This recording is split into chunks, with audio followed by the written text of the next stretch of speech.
Փարտիրոջի եղբայրներ քույրեր ջան, շնորհակալ ենք մեր Տեր ու Փրկիչ Հիսուս Քրիստոսից իր հավիտենական սիրո համար, այն հավիտենական սերը, որ մեր գաղափարից շատ անգամ դուրս է եղբայրներ քույրեր, ուղղակի մենք լսում ենք, արտահայտվում ենք, բայց հասկանալ, ես կարծում եմ դա մարդու խելքից դուրս բան է, եթե Սուրբ Հոգին չբացի դրա ամբողջական խորհուրդը մարդու կյանքում։ Շնորհակալ ենք, Տերը օգնի, ես ինչպես եղբայրն ասեց, սրտանց գոհություն եմ հայտնում Աստծուց ձեր համար էլ եղբայրներ քույրեր ջան, ձեզանից, ձեր աղոթների համար, այսօր որ իրապես ձեր առաջ կանգնած եմ, սա Աստծո ողորմությունն է, մեր բոլոր եղբայրերի քույրերի աղոթքի շնորհիվ է, փառավորվի Աստված։ Մի քանի օր առաջ մեր մոտ մեկը կար, տենց գնացել էր նույն վիրահատությունը արել էր, 10 օրից հետո մահացավ։ Սիրելի քույրեր եղբայրներ, որևէ մեկ այսօր գարանտ չունի, որ իր հետ չգիտեմ ինչ կարա լինի, եթե անգամ մեծ վարպետ, բժիշկ, պրոֆեսոր, համենայն դեպս ժողովրդական խոսքով ասում է, որ մարդու եղունգի տակ շունչ կա, եթե այդ թելը Աստված կտրել է, որևէ մի գիտնական ու պրոֆեսոր չի կարա դրա վերականգնումը տեղավորի ու մարդը ապրի, բայց եթե Աստված չի կտրել այդ արդյա թելը, մարդը պիտի ապրի, որովհետև մեր ապրելու որոշումը երկինքն է ասում, մենք չենք որոշում։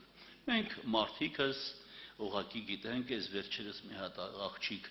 մուսուլման աղջիկ վկայություն էր տալի, տենց լսում է իր վկայությունը, մերն ասում է, որ դու քրիստոնյա ես դառել, ես քեզ հետ խնդիր կունենամ,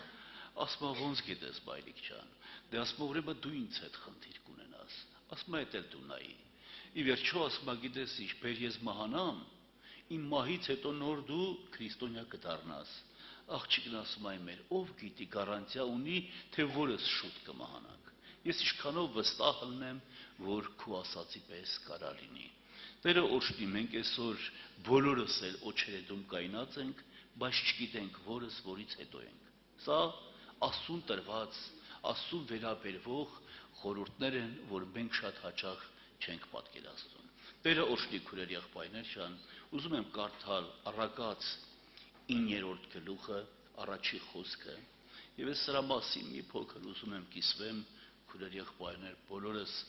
ունենք դրա կարիքը, սա մեր կյանքում, ասեմ, որ 92-3 թվականն էր, երբ որ ես կարդացի Աստվածաշունչը, եւ ես համարը ինձ համար միտքս եկավ,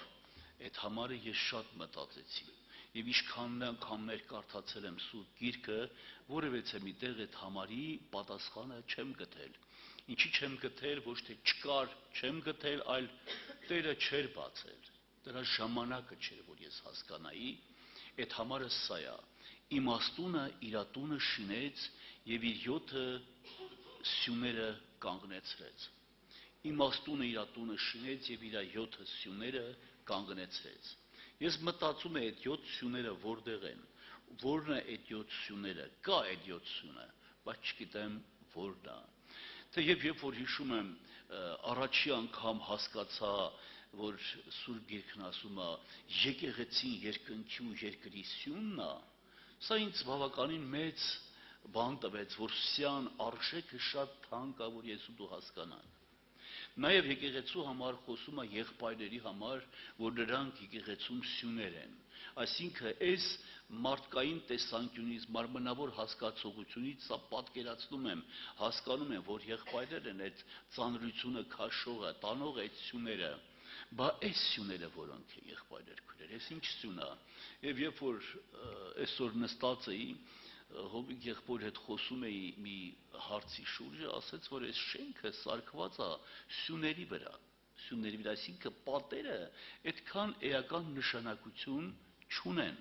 նրանք այդքան մեծ դեր չունի այս շենքի համար, ստեղ սյուներ կան, որոնք ամբողջ շենքը այս սյուներն են պահում, սա իրականություն է, շինարար եղբայրերը սրանք շատ լավ գիտեն, շատ լավ հասկանում են, սյուների հեղինակությունը, սյուների մեծությունը։ Հիմա այստեղ ավետարանը մեզ խոսում է, որ սրանք շատ կարևոր բան է, այդ սյուներ հասկացողությունը մեր կյանքում, որն է եղբայրներ քույրեր, ինչ սյուներ Աստված ինիկատի ունի։ Եվ այդ օրերին հետաքրքիրը նրանում էր, որ երբ որ տանը պարկած էի, տենց այս վերջի ժամանակներում հաճախ զանգում էր մեր Գևորգ եղբայրը Ամերիկայից, տենց զրուցում էինք, խոսում էինք եւ մի օր ինձ հարց տվեց։ Ասեց եղբայր ջան, կարդացել ես Պետրոսի, երկրորդ Պետրոսի առաջի գլուխ 5-րդ խոսքից։ Ասի շատ լավ գիտեմ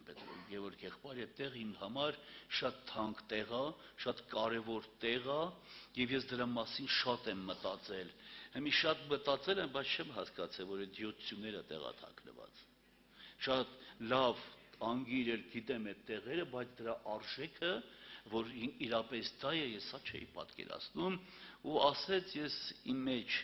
ծիծաղեցի, ինչի ծիծաղեցի, որովհետև այդքան տարիներ ման ես գալ ու չես կարող գտնես եւ եղբայրը հուշեց մի անգամից միտքս եկավ։ Տերը օրհնի եղբայրներ քույրեր ջան։ Սա շատ կարևոր է մեր կյանքում եւ երբ որ կարդացինք այդ տեղը մի անգամից մի հատ մեծ գիտություն բացվեց իմ համար։ Մի հատ մեծ կարևորություն բացվեց ինձ համար։ Եվ դա ուրախացել է, ես շատ ուրախացել եմ, որովհետև դրա մեջ նաև շարունակություն հասկացա։ Եփեսացիների 4-րդ գլուխ 11 խոսքից սկսեցի հասկանալ, հիշեցի այդ տեղը ու հասկացա մի կարևոր բան, որ մեր կյանքում ամեն միսիոնը իր դերը ու նշանակությունը ունի։ Բայց որ սյուների հերթականություն իր դերը նշանակություն ունի, սա ես այդքան չէի պատկերացնում եղբայրներ քույրեր։ Հիմա կարող է իմ համար ժուժկալությունը շատ կարևոր հատկանիշ է, գիտությունը շատ կարևոր հատկանիշ է, եղբայրասիրությունը տարբեր բաներ, բայց որ սրանք հերթականություն ունեն, սա մեր կյանքում շատ մեծ կարևորություն է եւ սրա վրա ես ու դու պիտի նստենք ու մտածենք։ Կարդում եմ այդ տեղը, քույրեր եղբայրներ ջան, գրված է. «Եվ այս բանի համար բոլոր ջանքերի դրած ձեր հավատքի վրա առաքինություն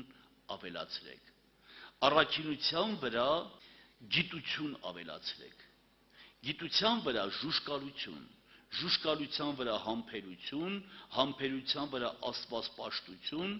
եւ աստվածպաշտության վրա եղբայրասիրություն, եղբայրասիրության վրա սեր»։ Հիմա ես ու դու կարող ենք մտածել, ասենք Աստված սեր է, չենք շփոթվի, ճիշտ է ասում։ Բայց սեր հասկացողությունը միայն այդ մի գաղափարը չի, մի խոսք չի, որ մենք ասենք Աստված սեր է եւ սրանով վերջացնենք։ Սիրո մեջ Կորինթացիների 13-րդ գլուխը շատ հետաքրքիր հատկանիշներ է ներկայացնում։ Սերը ինչպես է ալնում։ Սեր ասելով նա չի, որ ես քեզ սիրում եմ։ Ես քեզ հետ մտերմություն եմ անում, այսինքն սիրո նաև իր կողքին արտահայտություններ կա, բնություն կա, որ դրա միջոցով է արտահայտվում քո ուզած սերը եւ քո հասկացած սերը, սիրելի եղբայրներ քույրեր։ Տերը օրհնի, ուրեմն ինքնաբերաբար նաև խոսում է, որ կատարելության կապն է սերը, այսինքն այդ ամենը միասին է դառնում սեր, եղբայրներ քույրեր։ Դրա համար ես ուզում եմ, չգիտեմ ով ինչպես կարա ընդունել, ով ինչպես կարա պատկերացնել, բայց շատ կարևոր սյուն եմ համարում առաքինությունը։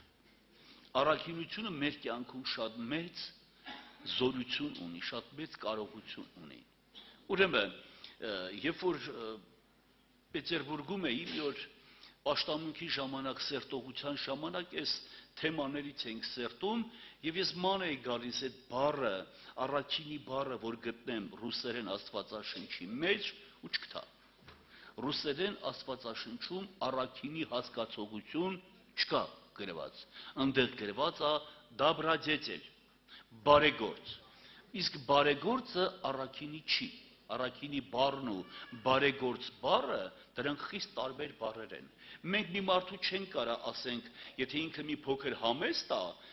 խոնար է, չենք կարա ասենք այդ մարդուն առաքինի է։ Առաքինի հատկություն կա մեջը, բայց առաքինի հասկացողությունը սկի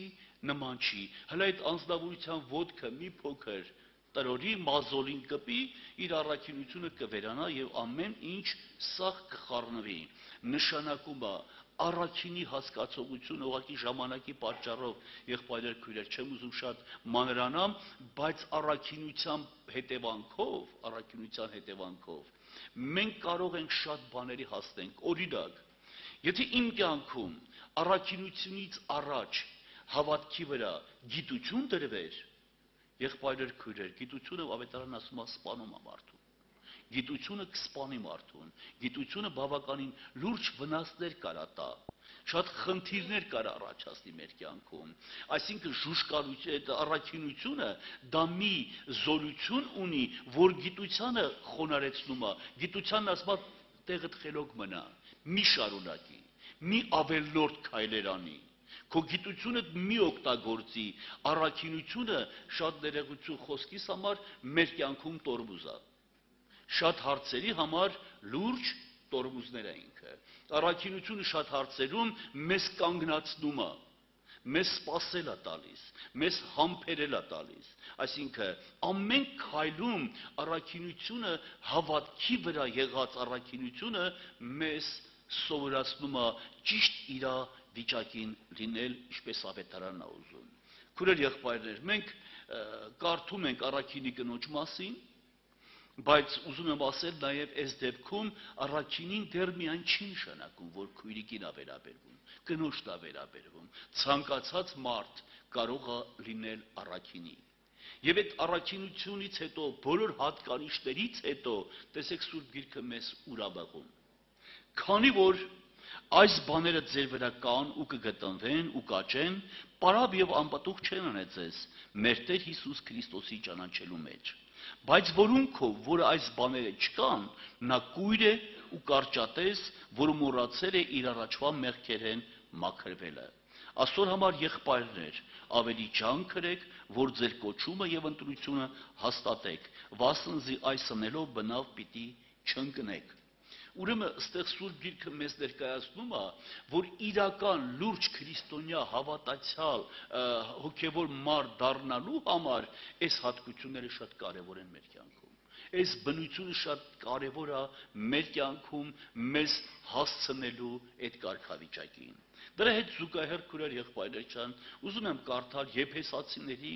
4-րդ գլխի 11 համարից։ Մեզ սա բոլորիս հայտնի, բոլորս շատ լավ գիտենք այս համարների մասին, սրա երևակայի բոլորս էլ անգիր գիտենք, սրա տեղը, որը շատ մեծ նշանակություն ունի։ Բայց ուզում եմ սրանք մենք իրար հետ կապենք այդ 7 սյուների հետ կապված, դրա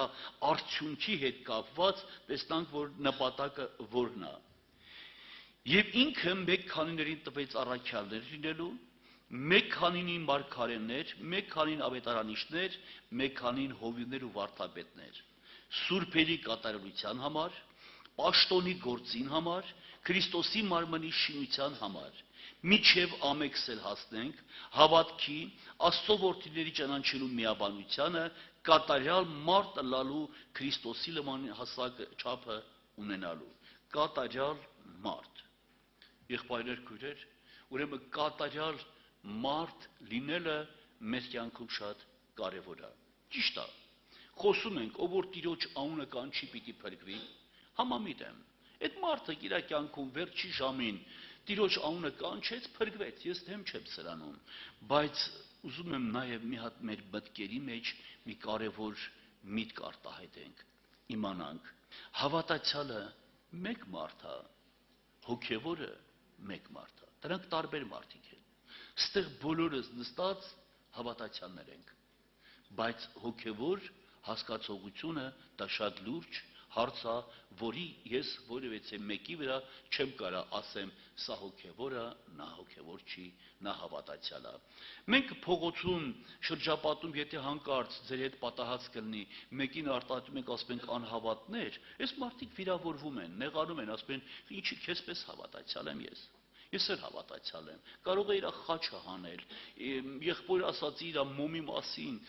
վանքի մասին, իր տաճարի մասին խոսել, մենք այս մարդուն անհավատ ասել իրավունք չունենք, Ես էլ հավատացյալ, բայց հոգևոր լինելը մեկ բան է, հավատացյալ լինելը մեկ բան է։ Մեզ Աստված կատարյալ մարդ լինելու է պատրաստում, կանչել է հավատացյալների, մեզ հոգևորներից կատարյալ մարդ սարքելու, իսկ կատարելությունը սա շատ կարևորություն է մեր կյանքում։ Այդ 9 սյուները միասին մեզ կարող են հասցնել կատարելության։ Նրանցից որևէ մեկը դուրս եկավ իր տեղից, մեր կատարելությունը կորսվելու է։ Տերը օրհնի քույրեր եղբայրներ։ Եթե մի հատ հարց տամ, ասեմ սիրելի եղբայրներ, քույրեր ջան, որը կուզեք, որ ավետարանչի գործի նմանվեք, ես հավատում եմ մեծամասնությունը պիտի ասի Հովհաննես ավետարանիչին։ Հովհաննես ավետարանը կուզեի։ Ինչի՞, որովհետև Հովհաննես ավետարանը ներկայացնում է որպես Աստված Քրիստոսին։ Որևէ մեկը չի ուզում Ղուկաս ավետարանին նմանվի, չի ուզում Մարկոսի նմանվի, այլ այդ մարդու ուզածը մեկ բան է՝ նմանվել Հովհաննու ավետարանին։ Բայց մոռանում ենք, որ այդ 4 հատկությունները կար Տեր Հիսուսի մեջ։ Այդ բոլոր կյանքի հատկությունները եւ օրինակները կար մեր Տեր ու Փրկիչ Հիսուս Քրիստոսի մեջ։ Տերը օրհնի սիրելի եղբայրներ, քույրեր, թող Աստված օգնական լինի, Սուրբ Հոգով մեզ լցնի տա իմաստություն եւ լուսավորի մեր հոգու աշխարհը, մենք այսօր ունենք սրա կարիքը, քույրեր եղբայրներ։ Ունենք այդ սյուների հետ հաղորդակցվելու կարիք, այդ կապերի հետ մեկանալու, որպեսզի մենք ամենքս կատարյալ մարդ լինենք Հիսուս Քրիստոսով։ Աստված օրհնի եւ ողորմություն անի։ Ամեն։